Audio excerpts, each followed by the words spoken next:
আসসালামু আলাইকুম প্রিয় দর্শক, এই মুহূর্তে দেশের সবচেয়ে আলোচিত বিষয় হচ্ছে প্রধান উপদেষ্টা ডক্টর মোহাম্মদ ইউনূসের সঙ্গে বিএনপির ভারপ্রাপ্ত চেয়ারম্যান তারেক রহমানের সম্ভাব্য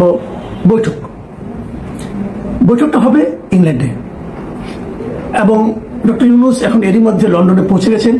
19 বছর গিয়েছেন ওনার একটা ব্যক্তিগত কারণে, উনি একটা পুরস্কার পেতে যাচ্ছেন। আর এরই সঙ্গে দেশের একটা কাজ আছে, সেটা হচ্ছে বিদেশে পাচারকৃত অর্থ, বিশেষ করে ইংল্যান্ডে পাচারকৃত যে অর্থ, সেই অর্থ ফেরত আনার জন্য কোনো কিছু করা যায় কিনা এটা নিয়ে ইংল্যান্ডের কর্তৃপক্ষের সঙ্গে কথা বলা গুরুত্বপূর্ণ বিষয়, কোনো সন্দেহ নেই। কিন্তু এর পাশাপাশি তারেক রহমানের সঙ্গে একটা বৈঠক ওনার হবে, এটা মোটামুটি এখন নিশ্চিত হয়ে গেছে।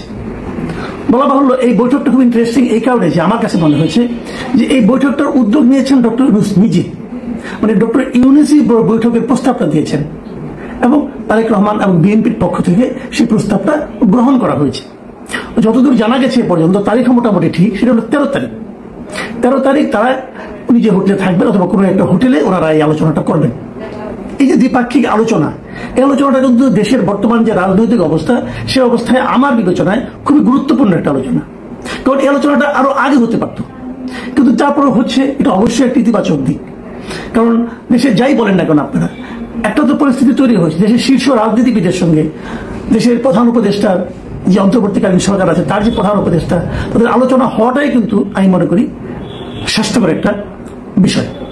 এবং আমি যতদূর মনে করতে পারি সম্ভবত ডক্টর ইউনূসের সঙ্গে তারেক রহমানের এটাই প্রথম সরাসরি সাক্ষাৎ। এর আগে এই দুজনের মধ্যে কখনো দেখা হয়েছে কিনা আমি জানি না। এবং দেশের যে রাজনৈতিক অবস্থা আপনারা ভেবে নিতেই পারেন যে হয়তো আগামীতে বিএনপি আসবে এবং বিএনপি আসলে দেশের আগামী সম্ভাব্য প্রধানমন্ত্রী হয়তো তারেক রহমান হতে পারেন, নাও পারেন, আমি জানি না। তবে আমি মোটামুটি সেভাবেই অনেককে বলতে শুনেছি এবং আমি নিজেও মনে করি এটা খুব একটা অবাস্তব বিষয় নয়, এটা হতে পারে। সেক্ষেত্রে ভাবি প্রধানমন্ত্রীর সঙ্গে বর্তমান প্রধান উপদেষ্টার সাক্ষাৎ এটা খুবই একটা গুরুত্বপূর্ণ বিষয় বলে আমার কাছে মনে হয়। এখন প্রশ্ন হচ্ছে এই সাক্ষাতে আলোচনার বিষয়টা কি হবে, কে কি আলোচনা করবেন, ডক্টর ইউনূস কি বলবেন, তারেক রহমান কি চাইবেন, কি চাইলে কি পাইবেন, এই সমস্ত বিষয় কিন্তু আলোচনায় আসবে এই কারণে যে এই দুজন এরই মধ্যে যার যার অবস্থানে এমন কিছু ঘটনা ঘটিয়েছেন, এমন কিছু কথাবার্তা বলেছেন, এই দুজনকে একই মত পোষণ করেছেন বলে আমরা সাধারণ মানুষ মনে করতে পারছি না। আমাদের সবার কাছে মনে হচ্ছে বোধহয় একটা বিরোধপূর্ণ অবস্থানে এই দুইজন লোক আছেন। সেই বিরোধটা কি? সেই বিরোধটা হচ্ছে নির্বাচনের তারিখ নিয়ে।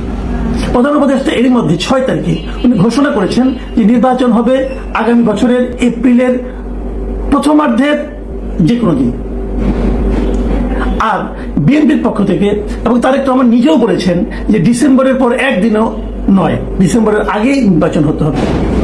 এরকম একটা মুখোমুখি অবস্থানে তারা মিটিংয়ে বসবেন এবং বলাই বাহুল্য যে বিষয়টা নিয়ে সবচেয়ে বেশি আলোচনা, মানে এই যে নির্বাচনের তারিখ, এটা নিয়ে যে আলোচনাটা মূলত থাকবে, আলোচনাটা হবে, এটা কিন্তু আমার কাছে মনে হয়।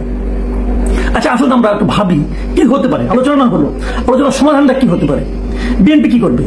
বিএনপি কিন্তু এর মধ্যে বলেছে যে আমরা ডিসেম্বরের মধ্যে নির্বাচন চাই, ডক্টর ইউনূস বলেছেন এপ্রিলের প্রথমার্ধে নির্বাচন হবে। তাহলে এটার সমাধানটা কি?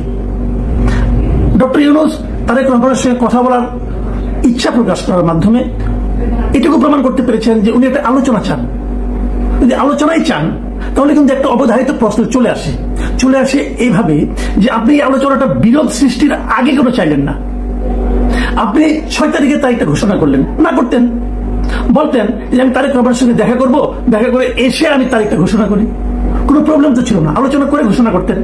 কিন্তু আগে যখন আপনি ঘোষণা করলেন তখন কিন্তু আপনি আপনার যে গোয়ার তুমিটা সেটা প্রকাশ করে ফেললেন। আপনি কারোর সঙ্গে আলোচনা না করেই এপ্রিলের কথা বললেন। কারণ এর আগে যখন পলিটিক্যাল পার্টিগুলো আপনার সঙ্গে মিলিত হয়েছিল 28টা রাজনৈতিক দলের মধ্যে 25টা রাজনৈতিক দলে কিন্তু বলেছিল যে ডিসেম্বরে কিংবা তারও আগে নির্বাচন হোক। আপনি হুট করে এপ্রিল বলে ফেললেন কেন? আমরা এর আগে এপ্রিল শব্দটা উচ্চারণ হতে শুনেছিলাম একমাত্র জামাতে ইসলামের কাছে। তারপর জামাতে ইসলামের পক্ষ নিয়েছেন, বিএনপিকে উপেক্ষা করে অবজ্ঞা করে আপনি জামাতের পক্ষ নিয়েছেন। নেওয়ার পর এখন আপনি কেন মিটিং করতে চাচ্ছেন? ব্যাখ্যাটা কি? এই ব্যাখ্যাটা আমি জানি না। আমি মনে করি উনি এটা আগে করলেই ভালো, আগে আলোচনা করতেন, ফোনে আলোচনা করে নিতে পারতেন তারেক রহমানের সঙ্গে যে আমি এপ্রিলে করতে চাই, আপনি কি করেন। কিন্তু আপনি যখন এপ্রিলে ঘোষণা করলেন বিএনপি কিন্তু আনুষ্ঠানিকভাবে সেটাকে প্রত্যাখ্যান করেছে। তার মানে আপনি আসলে কি করতে চান? আপনি কি বোঝাতে চাইলেন যে তুমি যত বড় লিডারই হও না করো, তোমাকে মানলাম না? তো তাকে না মেনে আপনার লাভটা কি? দেশের ভবিষ্যৎ প্রধানমন্ত্রীকে আপনি না মানলেন, নিজের বাহাদুরি দেখালেন, আপনার লাভটা কি হলো? তো এই জিনিসটা কিন্তু আমি বুঝি না, উনি আপনি কেন কি করেন আমার কাছে এটা ক্লিয়ার না। এখন লাভ আল্লাহ বাদ দেন, এখন কি মুখ রক্ষার আলোচনা হবে? মুখ রক্ষা 3 ভাবে হতে পারে। একভাবে হতে পারে ডক্টর ইউনূস বললেন যে আমি তোমাকে বলেছিলাম, উনি রাজি হলেন না, আমি কি করবো, আমি চেষ্টা করেছি, এতে ওনার মুখ রক্ষা হলো এবং একটা বিরোধপূর্ণ অবস্থান টিকেই থাকলো। আরেকটা হতে পারে উনি ডক্টর ইউনূস যে কথাটা বলেছেন এই কথাটা তারেক রহমান মেনেই নিলেন। তারেক রহমান মানতে পারেন, ঠিক আছে আপনি যখন বলছেন আমি মেনে নিলাম, আমি এই এপ্রিলে ইলেকশন করব। সেক্ষেত্রে আবার বিএনপির মধ্যে একটা কথা হতে পারে যে কেন উনি মানলেন, উনি তাহলে মানলেন যে আগে আবার প্রত্যাখ্যান করলেন, এগুলো হতে পারে। সেক্ষেত্রে তারেক রহমান একটা লজিক থাকবে, উনি বলতে পারেন একজন সিনিয়র মানুষ বলেছেন, সরকার প্রধান বলেছেন, রিকোয়েস্ট করেছেন, আমি মেনে নিয়েছি। এটা হতে পারে। এটা কেন হতে পারে এই আলোচনাটা আমি বলছি। এই আলোচনাটা মূল কারণ হলো আপনারা নিশ্চয়ই জেনেছেন ঈদের দিন বিএনপির কিছু নেতা গিয়েছিলেন বেগম খালেদা জিয়ার সঙ্গে সাক্ষাৎ করতে। আমি বিভিন্ন নিউজে দেখলাম যে সেখানে এবং একজন রিপোর্টার আমাকে বলেছেন যে উনি একাধিক স্থায়ী কমিটির সদস্যের সঙ্গে আলাপ করেছেন। তারা যেটা বলেছেন যে খালেদা জিয়ার মনোভাবটা হলো যে কোনো বিরোধ নয়, প্রধান উপদেষ্টার সঙ্গে আলোচনা করেই সমাধানটা করতে হবে। তার মানে উনি সরাসরি বিরোধপূর্ণ অবস্থায় যেতে চাচ্ছেন না খালেদা জিয়া। খালেদা জিয়া যাচ্ছেন না মানে উনি পরামর্শ আগে দিয়েছেন। এই পরামর্শটা কিন্তু তারেক রহমান গ্রহণ করতে পারেন। উনি বলতে পারেন যে আমার মা বলেছেন, অথবা উনি দলের নেত্রী উনি বলেছেন, আমি পরামর্শটা গ্রহণ করলাম, হতে পারে। এতে তারেক রহমানের খুব একটা ইজ্জত চলে যাবে না, এটা একটা সমাধান হতে পারে। অথবা ডক্টর ইউনূসও কিন্তু উদারতার পরিচয় দিতে পারেন। কি দিতে পারেন? উনি বলতে পারেন ঠিক আছে আসেন আমরা একটা মানে মাঝামাঝি পর্যায়ে আসি, আমি একটু এগিয়ে আসি, আপনি একটু পিছিয়ে যান। তার মানে ডিসেম্বর টু এপ্রিল এর মাঝে যে কোনো একটা সময় হতে পারে। সেটা কোন সময় হবে তাহলে? আমি আগেও একটা অনুষ্ঠানে বলেছিলাম যে মাঝখানে এই সময়গুলো কিভাবে ঝামেলা করছি। ফেব্রুয়ারি মাসে রোজা শুরু হবে, ফেব্রুয়ারির পর মার্চ মাসে এসএসসি পরীক্ষা শুরু হবে, তারপরে এইচএসসি পরীক্ষা আছে। এপ্রিল কিন্তু খুব সুবিধাজনক সময় না, খুবই একটা আপত্তিকর সময় আমাদের বিবেচনায়। জানুয়ারিটা হতে পারে, তাহলে কি আমরা মাঝামাঝি পর্যায়ে আসবো? হতে পারে, আমি জানি না। তবে যে জিনিসটা আমি বলবো সবচেয়ে ভালো হয় যদি উভয় পক্ষে কিছুটা ছাড় দেয়। সেটা জানুয়ারি হতে পারে, উভয় পক্ষে ছাড় দিল, উভয়েরই আপনার ইগো কনফ্লিক্ট হলো না, উভয় একটা আন্ডারস্ট্যান্ডিং আসলো, একটা শান্তিপূর্ণ সহাবস্থান হলো। কিন্তু যদি গো ধরে থাকেন দুজনই তাহলে কিন্তু সংঘাত অনিবার্য।